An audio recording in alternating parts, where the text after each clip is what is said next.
Is don't worry about anything. Pray about everything. Tell God your needs and don't forget to thank him for his answers. Now, this was the quote that was submitted by Kevin Parsons. Kevin Parsons is a friend of mine, also a member of the Rise and Grind community. And we have these Morning 5 planners here. And at the top of every page of the planner is a quote that is submitted by actual members of the community. So I wake up, 3:20 a.m., no snooze, no phone, grab a cup of water, throw the headphones on, open the planner, read the quote. The quote this morning says, don't worry about anything. Instead, pray about everything. Tell God your needs and don't forget to thank him for all his answers. Now, when I read this, I know that this is a quote from the Bible. This is Philippians 4:6 in the New Living Translation. And so I read this, and I'll be honest, first thing that pops into my head is, yeah, dude, easier said than done. Easier said than done. Don't worry about anything. Pray about everything. Tell God your needs and don't forget to thank him for his answers. I mean, sounds great. Easier said than done. For me, I don't know how you feel about it, but that's how I feel about it. You see, yesterday at church, it tied right into yesterday at church, my pastor said this. He said, don't compare your progress to Jesus's perfection. You see, I don't know about you, man, but sometimes when I read the #1 best-selling book of all time, the Bible, sometimes when I read it, like I feel inadequate sometimes. Like I feel like I can never truly do all the things that the Bible says that I should do. I don't know if you're with me on that. Maybe that's just me. Maybe that's my experience. Maybe that's not yours. But for me in my life, like that's my experience. And to be honest, I feel like God meant it to be that way. You see, to me, this is what living 800% looks like. Like it's something that we strive for, something that we stretch for, something that we reach for. It's the desires of our heart, our mind, and our spirit.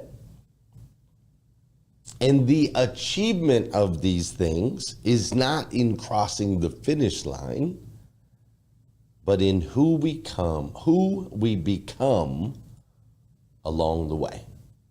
That is living life at 800%. Good morning and welcome to #Rise and Grind, the #1 morning show in the world filled with motivation, education, and inspiration. I am your host, Glenn Lundy, husband to 1, father to 8, and the founder of the 800% Club, the club designed to help you unlock your full potential. Each episode is filled with celebrity interviews, inspiring conversations, and the strategies you need to get ahead in your career and your life. So grab your pen and turn up the volume because it's time to rise and grind. Hey, good morning, good morning, good morning. How are you, my friend? How are you, my friend? Dude, today is Monday. That's right. Today is Monday, July 3rd, 2023. And what's crazy is today is the very first and the very last time it'll ever be Monday, July 3rd, July 3rd, 2023. So I want to make sure we make the absolute most. And I do mean the absolute most of this absolutely incredible day. I am not sure what's going on with my hairline up here today. I have no idea. I'm going to have to get that fixed up a little bit later. But hey, I'm coming to you live from Lexington, Kentucky. And we are fresh off of a fabulous 4th of July celebration at the Lundy's house. That's right. We partied it up this weekend. It was amazing. We raced down water slides. We got wet. We had a blast. It was super fun. I mean, there was moments we remember for a lifetime.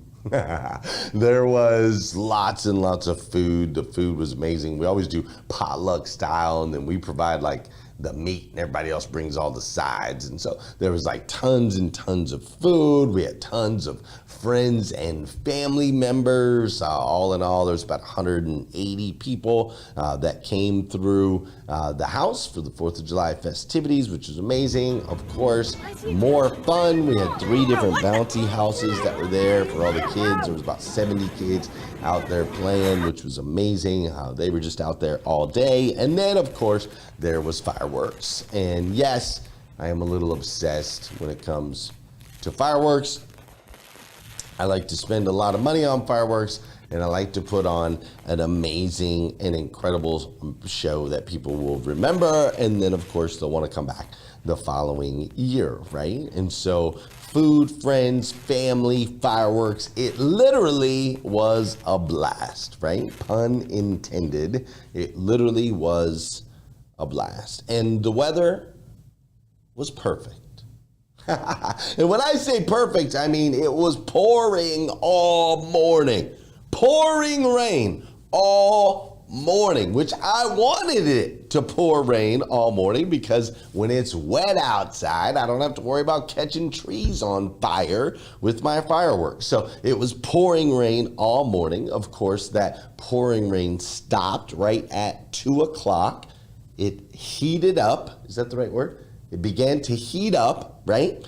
So it began to heat up, which dried up the ground, which was perfect, right? So we had about 2 hours of that. Party started at 4. It was a little overcast, not too sunny, about 80 degrees. Oh my gosh, it was absolutely beautiful, right? And then we did, all the things that we do, including did I mention a ridiculous amount of fireworks? Popped off a ridiculous amount of fireworks until about 10 p.m. And then at midnight or so, somewhere around midnight, then it started pouring rain again, and has been raining basically ever since. This morning, it seems to be drying up a little bit on us today, but the weather was just absolutely perfect. And it was kind of crazy because people were seeing all the rain in the morning, and they were trying to cancel. The company that did the bouncy houses, they were like, hey man, the weather app says there's going to be lightnings and storms. It's not safe. We're not bringing the bouncy houses. I called them. I'm like, listen, it doesn't rain at my house during 4th of July parties. That's just not how it works. God's got my back. I need you to bring the bouncy houses. We got hundreds of people. And of course, the weather was absolutely insanely beautiful.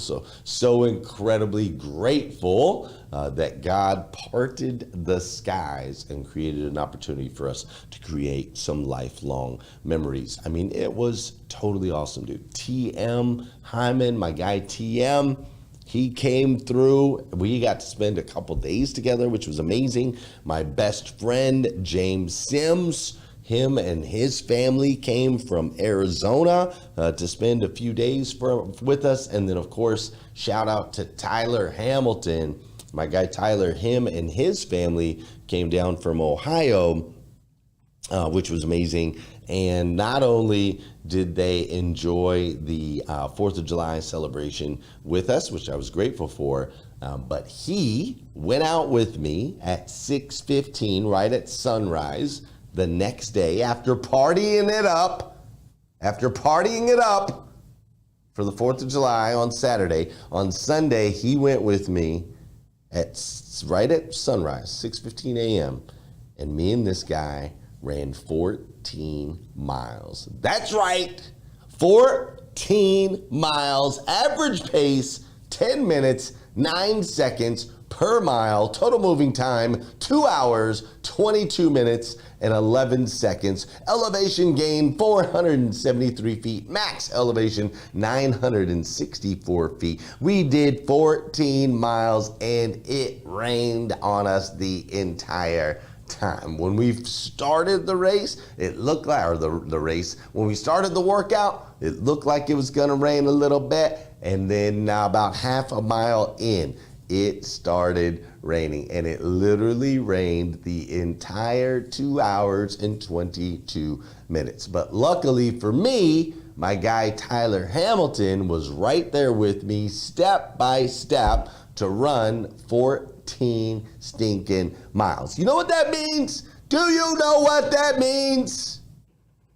That means 2 weeks ago when I ran 13.1 miles and thought I was gonna die and wanted to quit, wanted to throw in the towel, I experienced that. Progress, perfection. Yesterday I ran 14, felt like I could have ran 14 more. It was a total different experience. Same trail, same shoes, same water pack. Everything was the same. The only difference is my guy Tyler was there with me. It rained on us the whole time, which actually was great because it kept me cool. And I had not given in to the temptation to quit. Dude, it was such an amazing 14 miles that at some point I lost track of what mile we were on. I thought we had a certain amount of miles left, and Tyler was like, nope, we got less than that. I literally lost miles. It was way different. So it just goes to say, you've heard the quote, if you want to go fast, go alone. If you want to go far, go together.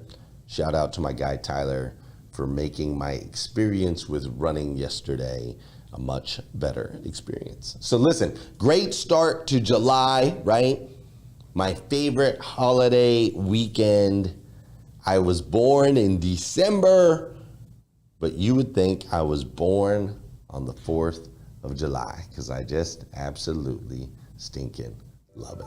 On that note, we should probably do some dancing. It's about that time here on the show where we like to do some dancing. That's right, ladies and gentlemen, let's get these bodies in motion. An object in motion tends to stay in motion. An object at rest tends to stay at rest. So we want to get moving, right? Get your body moving this morning. If you need to crawl, crawl. If you can walk, walk. If you can jog, jog. If you can run, run. If you're working out, let's pick up the weight. If you're in the car, you can do some dancing with your kids. Maybe you're on the job, you're in an office, you're in a cubicle, all right? I want you to just get the body in motion. I'm telling you, object in motion stays in motion. Object at rest stays at rest. This is such a simple concept, but yet so quickly overlooked. I have people tell me all the time, they're like, Glenn, I wake up early, I try to do the morning thing, routine thing, but then I end up falling back asleep. I'm like, yo, it's because you're sitting on the couch, bro, or you're doing your planner while you're sitting in the bed. You gotta keep moving, and then that momentum will get you rocking and rolling. This is also the part of the show where I need you to hit that share button. Those of you on Clubhouse, share it out, all right? Share it out. Those of you that are on Facebook, share it out. Those of you that are on YouTube, share it out, all right? Because I believe if we can help people change the way they start their day, it'll make a massive, massive impact on this planet. Sometimes all it takes to change the way somebody starts their day is for you to hit that share button. This is also the part of the show where I'm gonna say good morning to you, and I want you to say good morning to me. Whether you're watching live or you're watching on replay, say what's up, I'll say what's up back. I see you, Nova. I see you, Derek and Dana.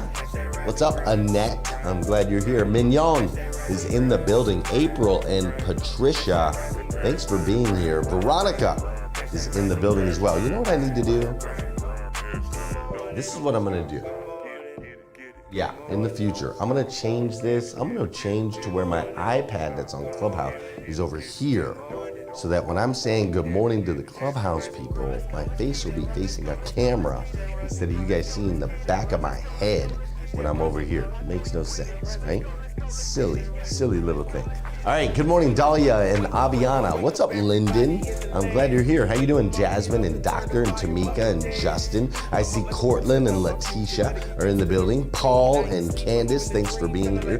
Brittany and Nala and Dodge and Kelly. I see my guy Antonio's in the building. Mike's up in here, and Damie and Malcolm. What's up, Mighty Mel? I see Russell Hill is in the building. Professor Chris and Tiffany. Nathaniel Greklick is up in here. What's up, Tony T?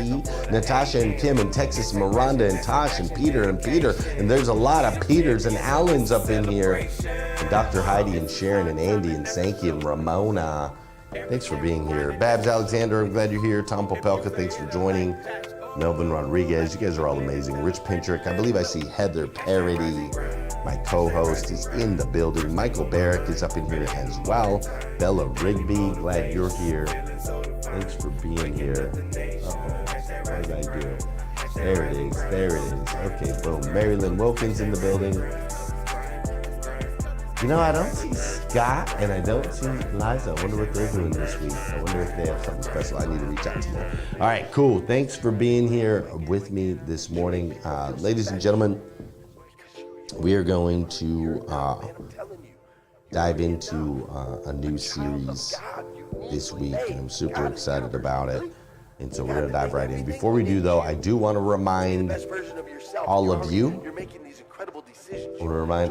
that if you or a family member or a friend, if you're in the market for a new or a pre-owned vehicle, 800% Elite Automotive Club is my company, where I work with owners and general managers of car dealerships all over the United States of America. And we decided, since we have this community here, which you are people that drive and buy cars, and then we have my community over there, which are the people that drive and sell cars, we thought we'd bring those together. So we have a website called shop.800eliteauto.com.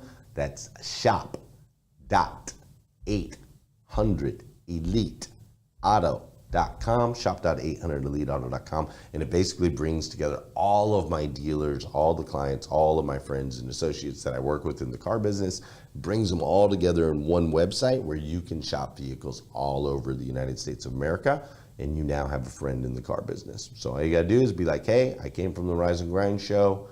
I'm a friend of Glenn's. They'll know exactly what you're talking about, and you're gonna get taken care of. Does that sound fair? So shop.800eliteauto.com. Check it out when you get a chance.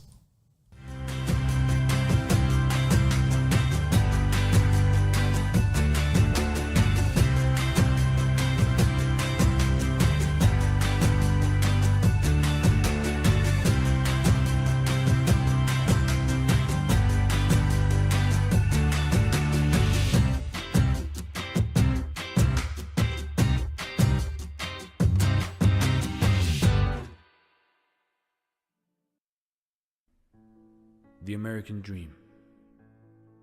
An American businessman was standing at the pier of a small coastal Mexican village when a small boat with just one fisherman docked. Inside the small boat were several large yellowfin tuna. The American complimented the Mexican on the quality of his fish. "How long did it take you to catch them?" the American asked. "Only a little while," the Mexican replied. "Why don't you stay out longer and catch more fish?" the American then asked. "I have enough to support my family's immediate needs," the Mexican said. "But," the American then asked, "what do you do with the rest of your time?"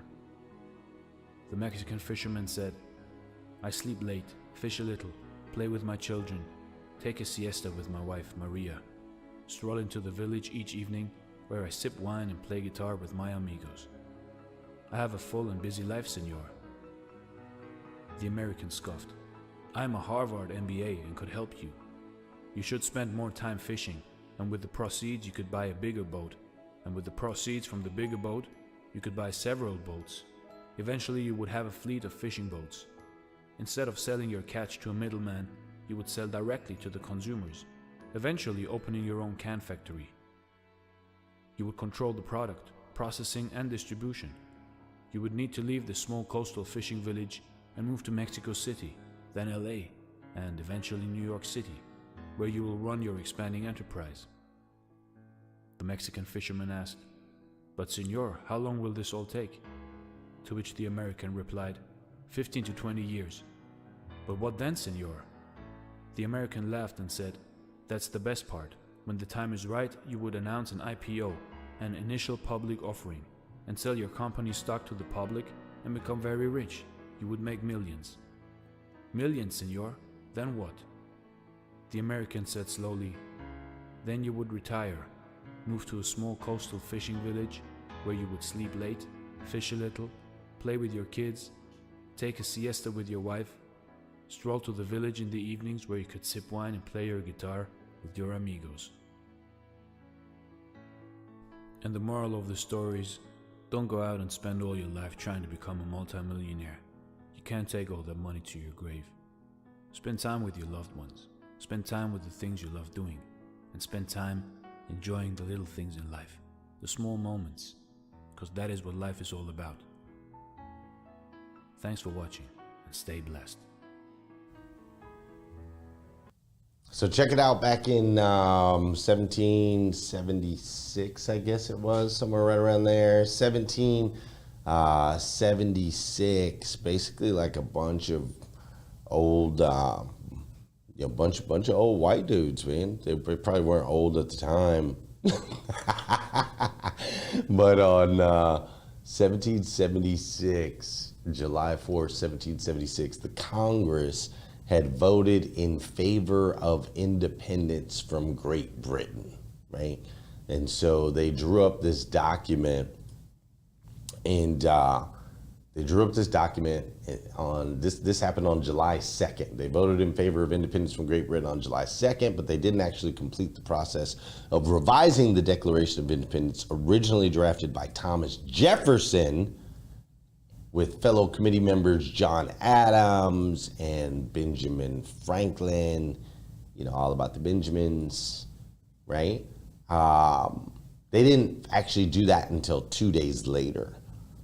And then from that point, basically the celebration of independence was initially modeled on that of like the King's birthday. So on the King's birthday every year, they would have bell ringing, bonfires, all these oratory celebrations, right? They'd get loud, make a bunch of noise. And so these festivals had long played a significant role in American political tradition, especially in the 17th and 18th centuries. And so they decided that the ritual of toasting the king and other patriot heroes, or of criticizing them, it became this kind of informal kind of political speech. And so basically there were toasts given at taverns, and banquets began to be reprinted in the newspapers. And fast forward, and now what you have today is these 4th of July celebrations that include beer,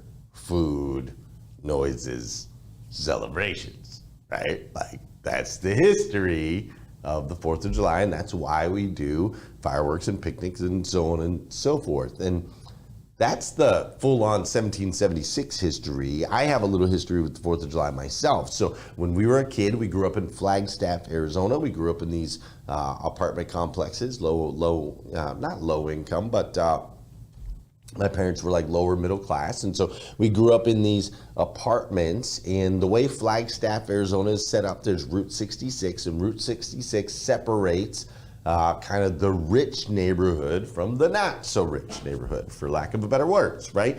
And so what I loved about the 4th of July when I was young is every year the 4th of July celebration would happen over in the rich neighborhood. There was the country club, and they had the golf course, and all the radio stations would come out, and yeah, that's right, Jonah. And the radio stations would come out, and everybody would bring out their picnics, baskets, and so on and so forth, right? And so that's where the deal went down. And so every year on the 4th of July, I would get so excited because we were going to the rich neighborhood. And this is when we got to hang out. And so we'd go over there early in the morning, as soon as the sun came up, and they had a basketball court out there, and we'd start playing basketball all day, right? So me and my buddies, and as the crowd grew throughout the day, as more and more people would come out there, they'd be grilling hamburgers and hot dogs, and the radio was playing, and we'd be playing basketball, right? It'd be amazing. Everybody's got their flags and their patriotic stuff and so on and so forth. And of course, you would see all the families that were gathered with their picnic blankets. And as the night would progress, right, there'd be like, everybody was there, man. It was just kind of what we did. And then the sun would go down, and hopefully you would have like, you know, a little girlfriend or somebody to sit with, and it would be romantic as the fireworks popped in the sky. And I just absolutely loved it, right? I absolutely loved that day because it was always so inspiring to me. It was so inspiring me to be in that environment. It was so inspiring me to see the houses that were around me, to see the abundance, right? I didn't grow up in abundance, and so to see the abundance in the people and the fireworks and the radio stations and all of these things, it was just incredible. And so fast forward later in life as I became an adult, that is kind of my picture of the American dream, right? To be able to go from the one side of Route 66 to where we were looking over, to being able to live in that type of environment, but more importantly, be able to create that experience for others. And that's what we do at our house every single year now. I'm not saying we create that experience for poor people or rich people or any type of class people, but we just have this amazing deal every single year that we invest in hopes of creating memories like the ones that I had in others. And so to me, it is the picture of the American dream. Now, there's a lot of different pictures of the American dream, like we just showed with the Mexican fisherman, and I'm gonna show you some more throughout the week, but check this one out. If you don't succeed in this country, the fault is on you, not the white people, not the government, not anybody. You, the individual, you got to help yourself. I knew someday, if I got a chance to come to America, I'll be successful. And thank God, 1977, I met an American who helped me to get an American visa. And I arrived in this country February 5th, 1978, with $100 in my pocket. My name is Stephen Osei. I love America. That's the title of my book. And I've lived the American dream. The United States gave us so much. So I told my son, the country has given you opportunity and a chance to be successful in life. So why don't you serve the country as a kind of payback? Without America, where would I be? Without America, where would you be? In Ghana, I couldn't have probably sent you to university, I couldn't. But because of the opportunities that are here, and they've given you a chance to be successful, you also go back and serve them. He said, which one do you study? I said, join the Marines. Those are the tough guys. And he did for 12 years. The first 7 years, I was here by myself. All I did was to work 8 hours at night, 8 hours daytime. No car, no girlfriend. All I did was to save money. I strongly believe that there are some people who believe that they've been forced not to study. They've been forced to fail. And I don't believe that. Look at this country. Freedom is everywhere. Good schools, good teachers. Everything is possible in this country compared to other countries. There are no freedoms. You say something against the government, you end up in jail. Ghana is a common practice. I live in a village with my father who didn't go to school, my mom, no school. Our village, there was no electricity, no running water. That's how I grew up. I got my first shoe at age 12 when my brother picked me from the village. By staying with my brother, I was able to go to school. went to elementary school, went to secondary school, then I went to Wesley College. And at that time, President Kennedy was in charge. And 3 of my teachers were Americans who were in the Peace Corps. So I had an idea about opportunities that were in this country compared to other countries. People come here to better their lives. They see opportunities in this country. So many opportunities for their children. That's why they want to come here. Can Republicans and Democrats work together and solve the issue?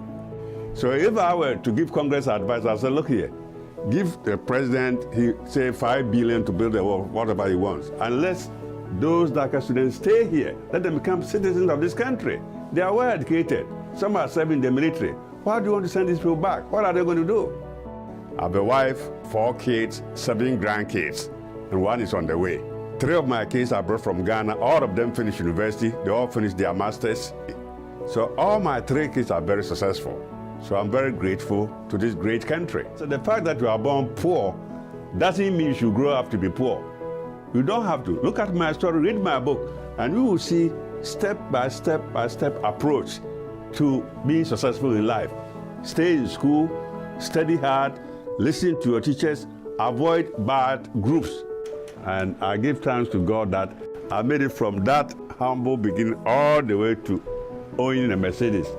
Something I never dreamt I could have done in Ghana, never. Opportunities are here. That's why I'm proud to be an American citizen, and I'm happy to be here. My name is Stephen Osei. I love America, and I've lived the American dream. My name is Stephen Osei. I love America, and I've lived the American dream. Born on the 4th of July, baby. Born on the 4th of July. Hey, this week I want to explore the American dream. I want to explore it not from any bias or any opinion.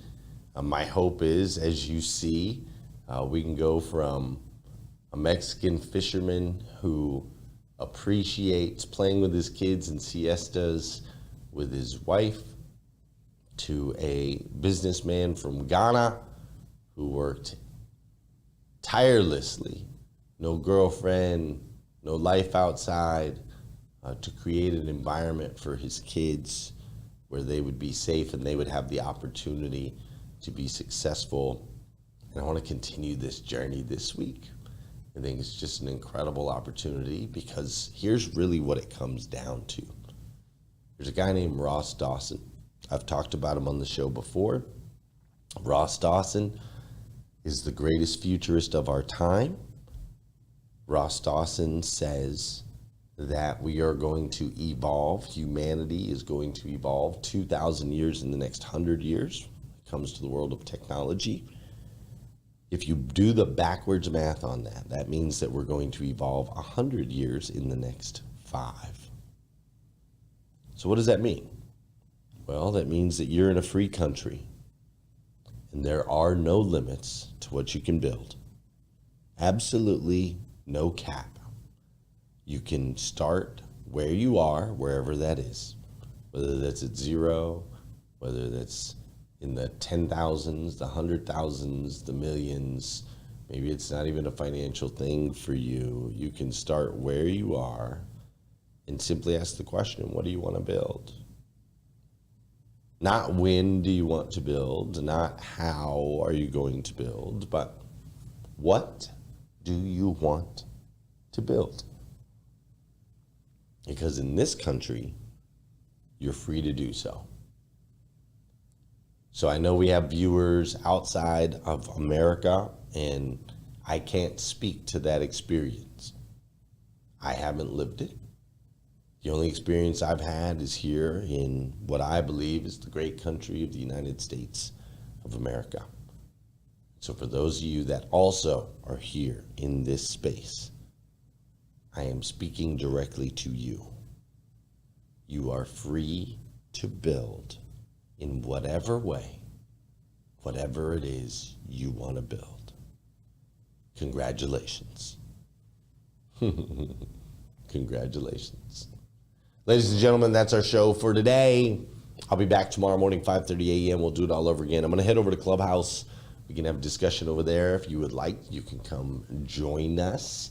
That would be awesome. I'd love to hear from you. Otherwise, if you're watching this on replay, make sure you drop your name or drop a good morning in the comments so that I know you were here. I'll make sure to go through later today and connect with you that way. Worst case scenario, I'll just see you tomorrow morning, 5:30 a.m. We'll do this all over again right here on hashtag Rise and Grind. Have an awesome day. See you.